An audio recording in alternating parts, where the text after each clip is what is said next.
Good morning, everyone. Welcome to this video lecture series on wireless cellular and 4G LTE, module number 5, lecture number 6 on radio resource management, that is RRC overview and its functions. In our previous video lecture, we have seen how the MAC and RLC sublayers have performed and how best they have giving the quality of service to the LTE system. So similarly, let us look into the radio resource control, its overview and functions, how this RRC will help to increase the overall quality of services in LTE system. So as this RRC, that is radio resource link control or radio resource control layer, it takes care of the connection management, radio barrier controls and the mobility functions and some of the user entity measurements, reporting and control mechanism. This RRC is also responsible for broadcasting the system information and paging. So before going in detail how this RRC is helpful and how the protocols will function in this particular RRC with respect to LTE, here this RRC has few states as compared with UMTS, which has 4 states. This RRC or LTE system under RRC has 2 states. One is RRC ideal state and another is RRC connected state. If you look at this figure here, this simplifies the RRC state for handling the machines and the radio resource management. And this machine handling and radio resource management is being controlled by RRC states. Whenever the user entity is in RRC connected state, then the RRC connection is established. Otherwise, the RRC is in idle state.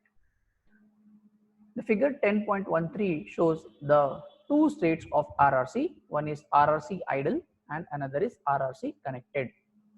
Here, between RRC and RRC idle, it shows the connection establishment from ideal to connected state, and from connected to ideal, it shows the connection release state.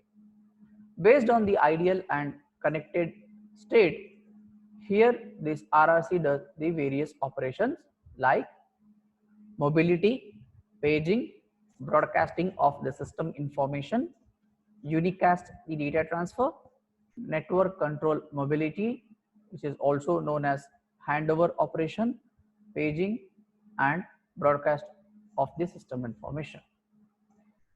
When the RRC is in ideal state, the user entity can receive the broadcast of system information and the paging information. Then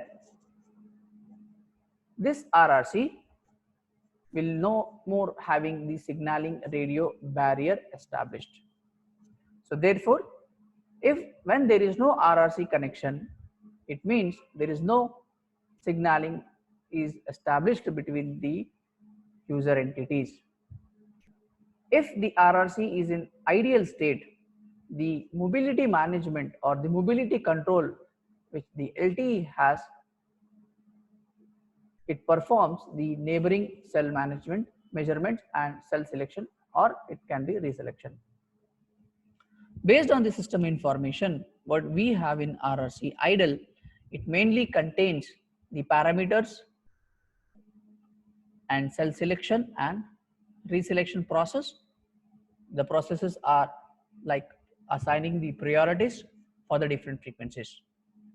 Similarly, the user entity shall also allocate the IDs, and those IDs are unique IDs and they can be identified by the user entity in the tracking area. This user entity is also used to monitor a paging channel where it can detect the incoming calls, and it also specify the paging discontinuation reception cycle known as DRX. This is all about RRC idle case conditions. Then RRC connected conditions, or the state here refers to, in this particular RRC connected states, the user entity is U-train RRC connection And in that particular U-train, this is useful to enable to transmit or to receive the data from eNode. We do have an eNode, and if user entity want to transmit or want to receive the data from eNode, this RRC connected state help to obtain this particular data. Similarly, as compared to RRC idle, in RRC connected, the user entity also monitors the control channels which are associated to the shared channels, and this particular shared channel is used to determine if the data is scheduled for it. The user entity is also used to check the quality of information and the feedback information related to eNode B. In RRC connected state, the network control, mobility or the handover transmission is performed with respect to user entity, and also it does the operation of cell measurement information. Looking into these two particular state, the basic functions of the RRC are, this RRC has different functions which are provided by the RRC protocol, and these protocols are related to signaling ratio barriers as compared with the radio receiver or radio barriers. Here the signaling radio barriers are the radio barriers that are used only for the transmission of RRC and non-acknowledgement signal messages. This SRB are different, or they are categorized into three different types in LTE. Those are RR SRB 0. It is meant for the RRC messages using CCH logical channel. SRB 1, it is again for RRC messages and non-acknowledgement messages prior to the establishment of the second SRB. SRB 2, it is meant for non-acknowledgement messages, and this makes use of the DCCH logical channels. Based on the priority, if it is high or it is low, then this SRB2 is configured with the SRB connected with some security activations. The following are the main functions of RRC protocol. First, it is used for broadcasting of the system information, where we can see some master block of information and some system information blocks. This particular master information, they have a limited number of the most essential and the most frequently transmitted parameters, which is used to acquire the information of the cell, and they are also responsible for the BCH logical channels.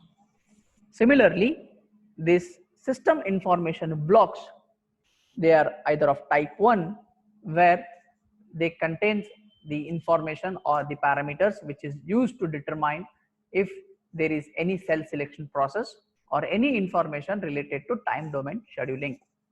If they are other than the SIB type 1, then the signal information or the messages are simply transmitted on the data link channels.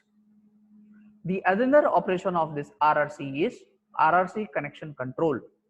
Here there are some procedures related to this connection control before the establishment or related to establishment or any kind of modification or any release in RRC connection, like paging, applying the initial activation, establishment of SRBs and some kind of radio barriers. This RRC connection control is also used to configure or check the quality of service, where the recovery will be from radio link failure. Other than the RRC connection, this RRC is used to measure the measurement, configuration and reporting. Unlike It is used for the establishment, modification, and the release of measurement configuration and the deactivation measurement gaps. It is also used for reporting for intra-frequency, interfrequency, and inter-radio access technology like mobility. The other functions of RRCs are it is used to transfer of the dedicated non-acknowledgement information and non-3GPP dedicated information. Unlike the transfer of radio access capability, the information and the support of self-configuration and self-optimization is required.